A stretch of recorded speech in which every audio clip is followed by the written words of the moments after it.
All right, everyone. Similar to yesterday, we got new cards to talk about because brand new 33 HP base and a brand new leader that looks honestly really good in terms of just being able to be a leader deploy, rather. But we're going to dive into it. Big thank you to my patrons.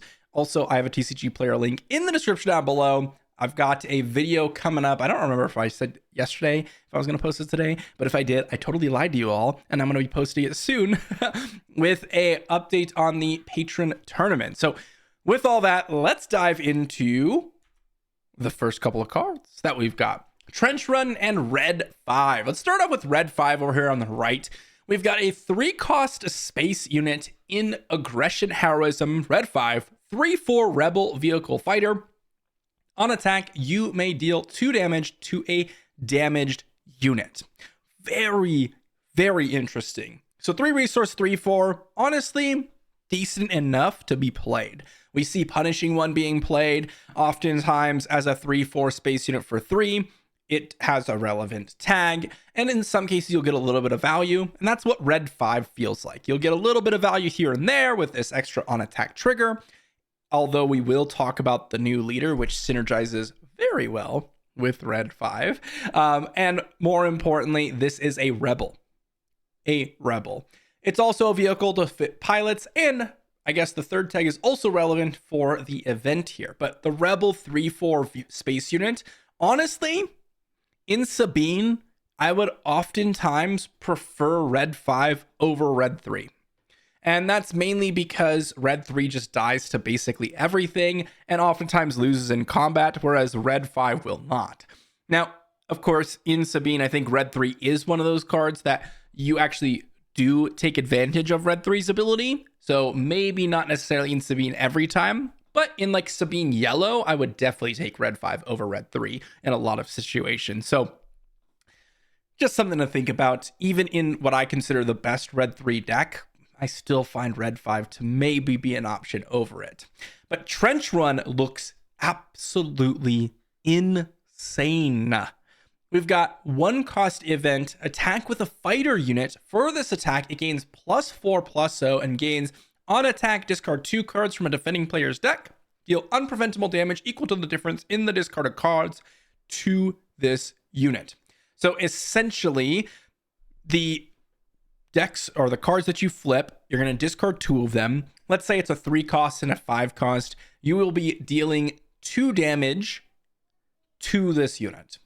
This is insane. If you just look at the play rate of something like Heroic Sacrifice in the past, we saw that in like 2 or even potentially 3 ofs in Sabine just to get in direct damage. This, in a more space-focused deck, has so much potential. I mean, just if I were to type in fighter right now, let me just go ahead and type in fighter just to go ahead and see. Just to go ahead and see what we've got access to. So let me just pull fighter up here. Okay, we've got red leader, awesome.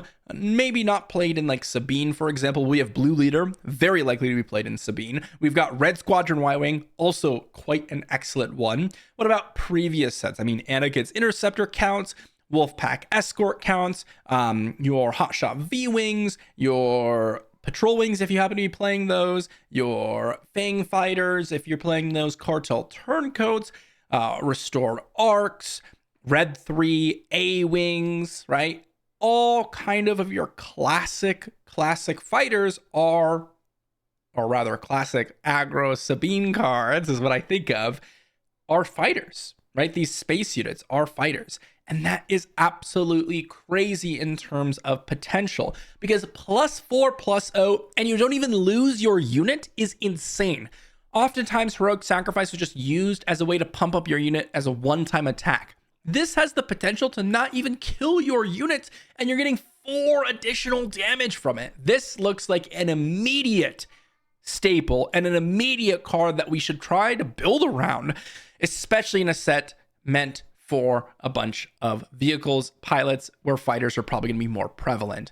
These 2 cards look absolutely strong. Trench Run, definitely the more exciting of the 2 in my opinion, but Red 5, especially with the leader we'll be talking about, is pretty nuts. Speaking of the new leader, we've got Luke Skywalker. We've had a new Aggression Heroism leader. With the action, if you can attack with a fighter unit this phase, deal 1 damage to a unit.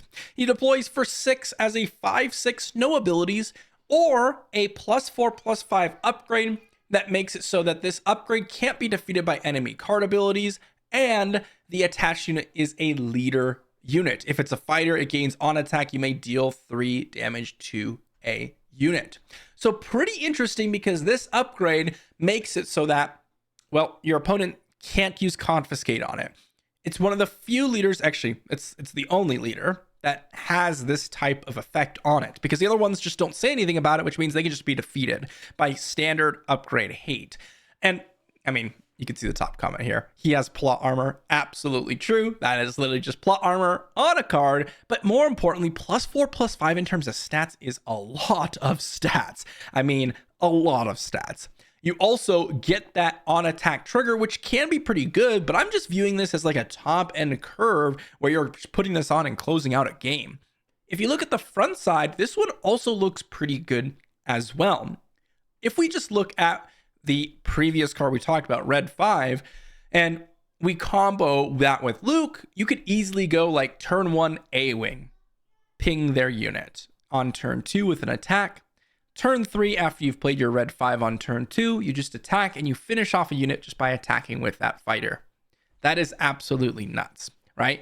This can potentially give you that ground control by clearing out units or just dealing with shield tokens, random 1 damage pings here and there. It has a lot of potential. And if we get enough aggression units, imagine something like double red Luke Tarkentown, where you're able to take control of the early game and do some massive work there. This looks pretty sweet. I think there are enough fighters to really get this started, because a lot of them are early game units. And that's a really important factor with these types of abilities. If this started at like turn 4 or turn 3 or turn 4, this wouldn't even be viable, to be honest. But if you're able to get on a fighter on turn 1 and as early as turn 2 start using this action consistently, that's when it becomes kind of obnoxious and really quite powerful. Not that this leader is absolutely insane, but I do think it has potential. And if we do see more fighters introduced that fit into the colors, ooh, I'm pretty excited for Luke. But that's not all. We have one more card to talk about, and it's part of the reason why I decided to make a video today, because it's a 33 HP base, and kind of reverse of what that aggression base is doing. We have a 33 HP base that makes it so our deck size is 10 additional cards. Deck size. Okay, guys, come, let's be honest. Deck. Okay, you know what I'm saying. Deck. Okay, anyways, 60 card decks is interesting. We already saw this with some of the planetary qualifier random control decks. Not that it was a popular thing to be doing, but I could 100% see this be an option for your more controlling decks. I'm thinking of Kira Green rather, as a perfect example of maybe a deck that would actually be interested in Data Vault, right? 3 extra HP is a lot. The extra 10 cards doesn't matter a crazy amount, because there are a ton of amazing control cards to where you're not really sacrificing on quality all that much. There's so many additional removal options from the prior sets. There's so many powerful top-end cards in command control villainy. I will say, increasing your deck size by 10 cards, we've done the math on sort of the sample size of 5 cards being around that, somewhere around 3 to 5% increase in terms of chances to draw a specific card. Remember, that is around a 10% decrease in deck size. This is a 20% increase. So you're expected to see, around that 8% less likely to see a certain card at any given point in a deck at middle to the game, assuming you're looking for things like Vigilance or Mauls or Darth Vaders or whatnot. And if you are playing things like Darth Vader, you're less likely to pick up the 3 drops, assuming you don't proportionally increase the amount of 3 drops to the deck size. But that is a perfect example of a deck that I think could immediately be using Data Vault. Outside of that, outside of like the controlling decks, who else? I mean, Luke Green has some potential. Some of the mid-range options that are looking for more HP, don't have as much healing, but are trying to outvalue over the course of time. I think Luke Green could be an amazing option for Data Vault, assuming you're not wanting to run ECL. But that is another option for command decks, is ECL. Is this going to be an option that is realistically chosen? Because when we talked about the blue, the Vigilance base, obviously Vigilance is the go-to color for your controlling decks, right? And it also fits perfectly in like the best hard control deck for Bosk Blue, right? Who probably won't care too much about losing out a card in their hand just to go ahead and play a base with way more HP.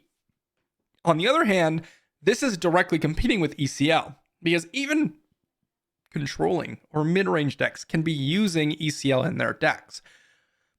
I think this has potential, but I think it's going to lean more towards your soft control decks, where you really, really are focused in on controlling the board. You are already running a 30 HP base, and ECL doesn't really have that much value for you, which is why I think Kira Green is the perfect deck that might want Data Vault.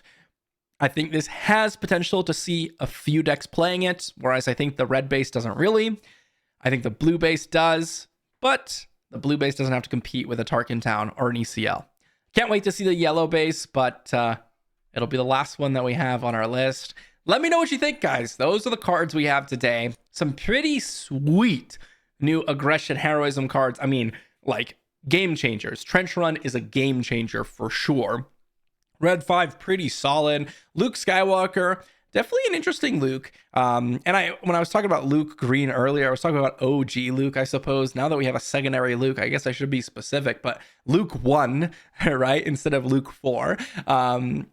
Definitely something that I think could have some potential. And Data Vault. Are there any other decks that, at least off the top of my head, I'm not thinking of that may want this? Obviously, like Django Green could have potential. Any deck that's not running ECL already, I think immediately gets, okay, do I want to be running Data Vault? Probably. If you're running a 30 HP secondary command base, there's a good chance. Like Yoda Green, I think that has potential too. Let me know what you think in the comment section down below. Thanks for watching, everyone, and I'll see you all for the next one.